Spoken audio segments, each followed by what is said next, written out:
Alright guys, we have the leaks for the last chapter of Jujutsu Kaisen, chapter 271. Let's get right into it and enjoy what might be the last chapter of this journey. Alright, so we start the chapter off with Nobara saying that she doesn't feel the influence of the curse technique on the girl, so they think that it comes from a skilled curse user and they try to figure out where the technique came from or what distance. The translations are a little rough. We seem to be picking up where we left off the last chapter. It's nice to see the trio back again doing missions. Considering how strong they all are at this point, I don't think they would have a problem dealing with the curse user, especially Yuji, who went toe-to-toe with Sukuna. He is literally one of the strongest characters in JJK. It would be nice to see them fight one last time though, so we can gauge where their power level is at. Alright, we then see Nobara suggesting they distance themselves far away to where the curse technique stops working. Yuji smiles and agrees to this, but Megami says that they're idiots and that it won't work. I like that their dynamic is back. Yuji and Nobara would always play around,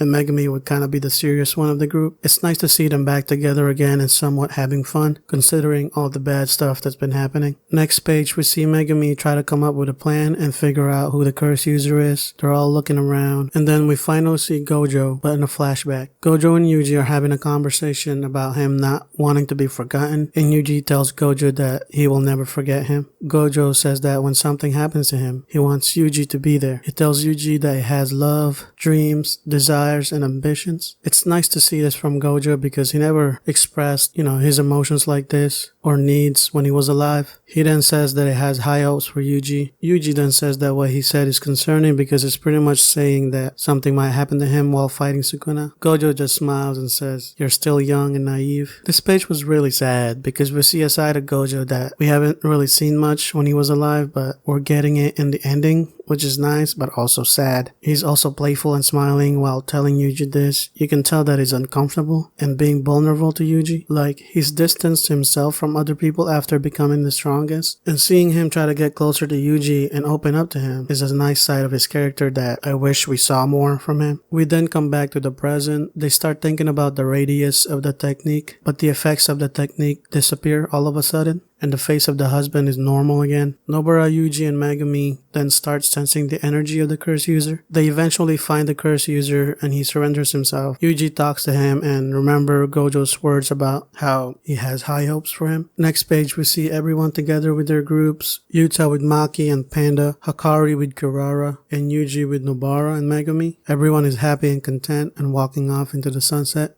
Then the final page, we see a booth from the first chapter. And inside, we finally see Sukuna's finger coming back full circle from the beginning. I actually like this ending. A lot of people didn't, but personally, it makes sense, and this is what Gojo would want from all his students. He doesn't want to be forgotten by them, but Yuji remembers him and his words. Ending it with Sukuna's finger in the booth is nice because it downplays the damage that Sukuna had on the others and the story overall.